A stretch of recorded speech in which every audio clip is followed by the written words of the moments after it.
Hello and welcome to Dell's Gaming, and this is From the Depths, and this is a quick review of an update. I haven't been on for a while due to various reasons. We've had a big update in From the Depths, so this is just a quick look at some of the bits that have updated, and I will be going in depth on different videos on some of the more specific parts. So, to start off with, a lot of this one of the biggest changes has been in AI and control systems in the game. So, a couple of areas that have updated. Here we have the standard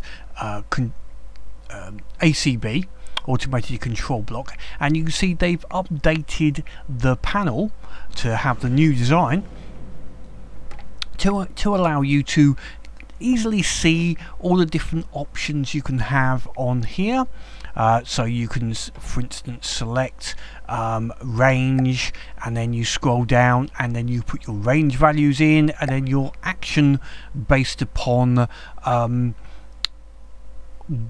whatever that happens to be when that particular condition is met. What is the action? And over on the right hand side you've got other bits. You can name your ACBs and give the priority levels of the ACB,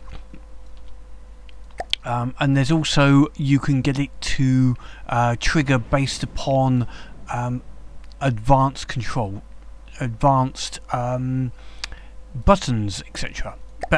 So this is basically an update. Most of it's the same. It's also been updated to allow for some of the newer blocks and changes.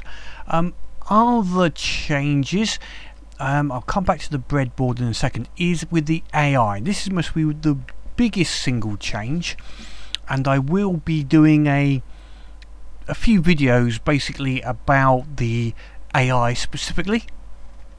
So in the AI, if we go into build mode, in the AI menu now, you've got the mainframe. Under cards and slots, you've just got the behavioural card.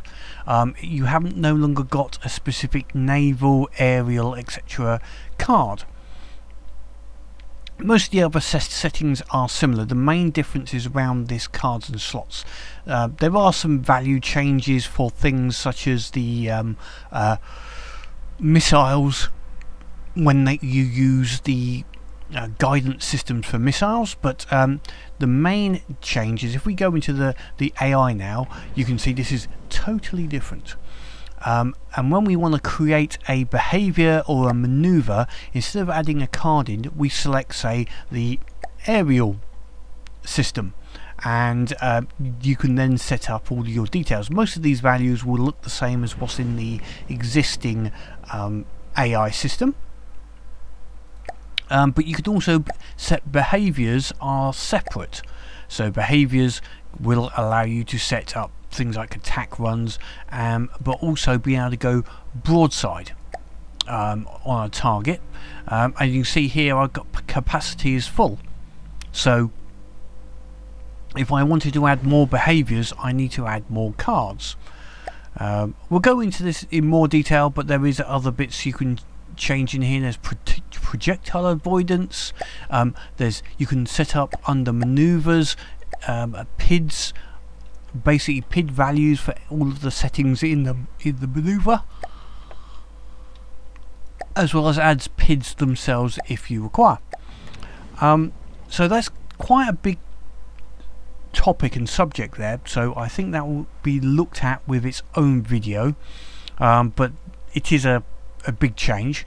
The other large change, which I haven't really looked into fully yet, is the breadboard circuit board. In this you can add certain modules in here to take values from an input, which at the moment there's very few inputs. There's an altitude input and a speed input, so you could take input from a speed input and then output, run it through a mathematical equation to then output into a propulsion. Again, as I say, that is quite an advanced topic, and I think it would need its own video, and also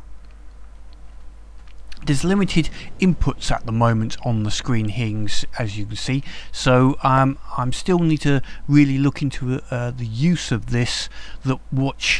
I need to look into the use of this that you can't manage to do with the normal AI controls. So okay, that was under control and AI. The other bit, which something I like, new blocks.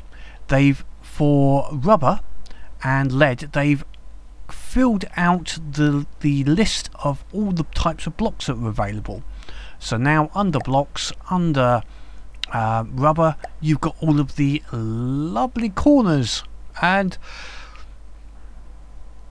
angles, which means we can make ships such as subs, etc., and stealth vehicles actually aerodynamic, which is of great benefit. There was a new selection of angles, which are these alternative wedge angles, which obviously allows you to create slightly more wedge areas. So under that, it's this wedge front, wedge sides, etc. Allows you to make an angle where you've got just a single point coming out, rather than needing 2 points to make a wedge area. Slightly more decorative, but I think that will be handy when you're trying to make something more aerodynamic. Under resource containers, there is two types of container. Now, there is this very large resource container which has 54,000 resources inside it. So under resources, we now have material storage. You have this cargo container, quite a bit of health, but has a material storage very large, 54,000, which is a big old amount of storage. You also have these two coal piles, which can look quite nice. You can put them somewhere, and they have a fairly high low buoyancy, so they're quite heavy, especially in comparison to their actual block count. They've actually got quite a high, quite heavy weight, these particular coal piles, so they can be used as a ballast as well as being a resource container, which is quite interesting compared to a normal resource container, which actually doesn't have that much. It is a negative, but it's not as high as the coal pile, I think you'll find. It's close actually. Well, yeah, if I look at the large container, which is, it's almost a similar size, it's not quite as it's only got -53, whereas this coal pile's -300. So yeah, it could be used as a ballast as well as a resource container, and this can be just used as a lot of storage, and looks quite good if you're looking to make a more modern style freighter. Another couple of bits are under missiles and defences. If I just come off here, we're used to having before under the decoys, the heat decoy, which basically was good for infrared missiles.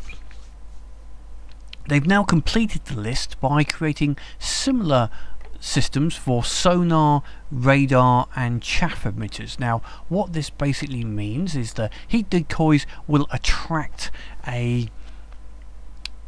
infrared missiles. They all look the same at the moment. The sonar decoy will create a sonar pattern which will obviously attract torpedoes using the sonar ability, and the radar decoy here will attract radar missiles. So yeah, it's all fairly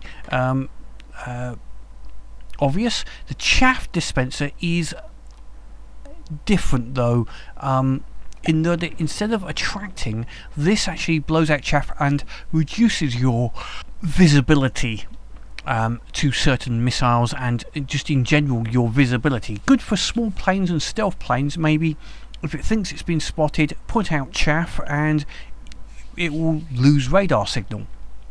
So instead of retracting, it actually will reduce your radar signal.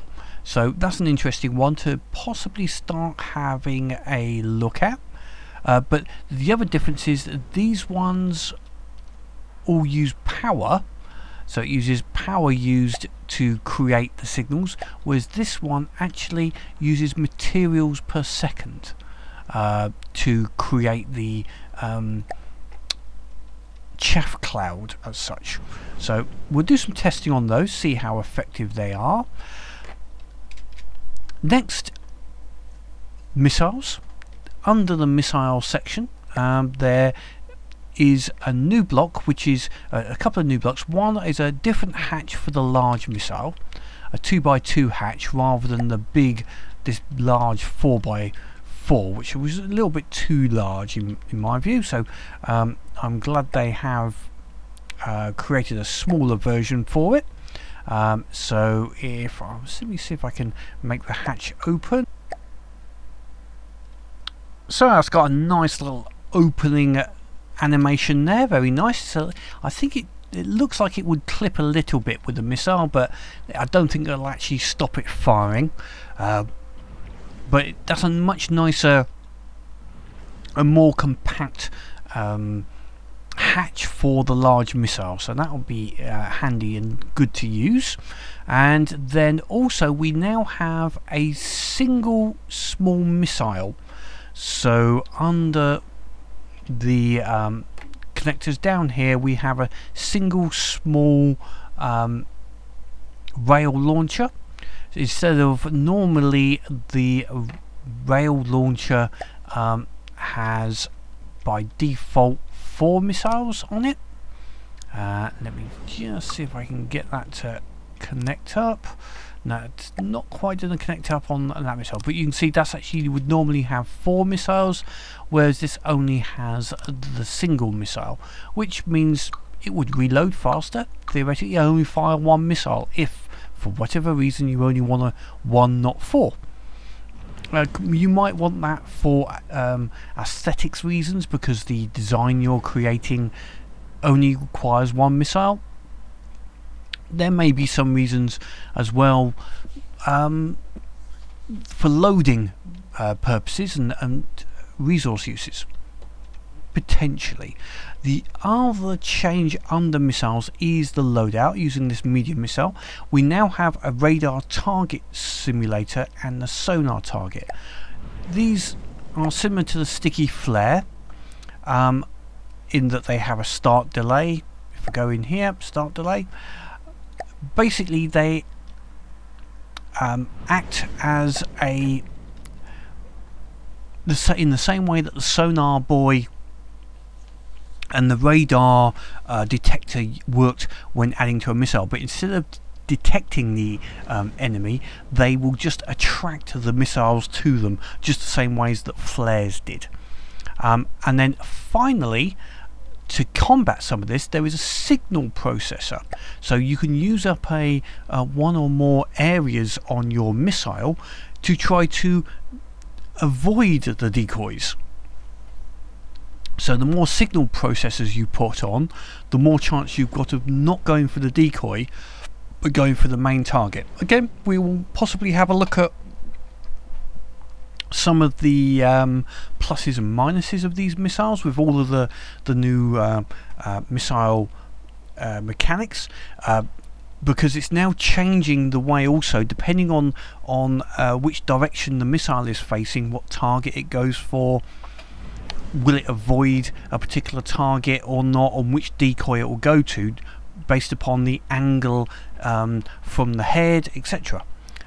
Distance to the target. There's a lot more variance in missiles. They're not guaranteed to go for the target that they were fired at. So a bit of work to be done on missiles, and so as part of that, I am going to be looking at building some new vessels. I've been playing around with some, so like with the new rubber blocks, the submarine now is nice and rubberized and aesthetically pleasing to a degree. I may rework it a little bit, and also I'm going to rework some of the frigates here.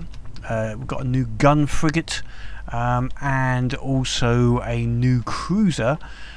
We're going to go through some of these with the new AI systems and the new missile systems to basically go through what are the pluses and minuses for defending yourself from missiles with all of those new dispensers, and also how the AI will work with the new system of separating up behaviours and manoeuvring, and what if you select multiple ones. Final little one to have a mention is a minor UI change, but if I go back down to the control for the fortress, so you should then see it pop up, you can see in the top left hand corner the keys for controlling your vessels have changed. Some of it is because you've got now different drive systems. There's a secondary drive, a third drive, and a tertiary drive, or main, secondary, and third drive. And depending on which button combinations you use, you will now change those particular drive values. If I go to a ship, actually it might be better to see. So on the bridge of the frigate now, and so if I press T and G, you can see it's actually now changing the secondary drive and not the primary. The primary is now on U and J drive for the main drive now. So if we push that up, it'll get the speed up a little bit on the main drive, and if we use T and G, you can see it's not actually having any effect because they're not the primary drives. You also would theoretically have a third drive as well, is also possible. This vehicle doesn't have a third drive in this particular version, but you could have a third drive in an aircraft or such. So one is your hover drive. So you've got different settings for each of your drive components you would have in your ship, and we'll look into that, possibly looking at making some hovering systems like a helicopter type basis. So there's quite a few changes that have come through this patch that may affect a lot of your existing builds, especially with the AI. You may find that some of the old systems or old builds, it does copy the AI settings across, but they might not work exactly as you would expect, so it's worth revisiting all of your old ships. I like the new UI design in general, especially things like the ACB. I think that's quite clear to be able to see everything. You just got to remember to scroll down at the right times. Did have a few problems with copy and pasting on occasion, in that when you copy and paste the I try and remember, I think it was a target action disappears and you have to go and reselect it to get what is actually going to happen. That was a minor problem. The breadboard here system needs a bit more work, so I'll leave that for the moment, but it looks like it's going to be very good. And as I say, the AI is going to be one of the biggest changes we need to look at. Finally, the UI up in the top left, I think that needs to be a bit bigger, etc. It's not very clear. With some of the controls, it's a little bit cluttered and you can't really clearly see what the change is, so I think that might need a little change if anyone's listening. Other than that, it's a good opportunity to rebuild some of the ships. So next video we'll possibly be looking at I think the AI in a new ship, one of the ships I'm building here. You can see they are working at the moment, but we'll build a new one and then have a little work at how we can maybe change and use the AI settings. Until next time, as always, leave any comments about the update or etc. down below, or if there's something you think I've missed. I think I covered most of the blocks. I know there was a one like in decorations, a sound block, but I think I've covered all the main things. Obviously check all of the patch notes for exact details of some of the changes on the values, which I will try to remember when I'm going through, but have a check through there. But otherwise I think I got most of the blocks and most of the main changes. So see you in the next video, and we'll be looking at the AI. Until then, keep playing the game and have fun.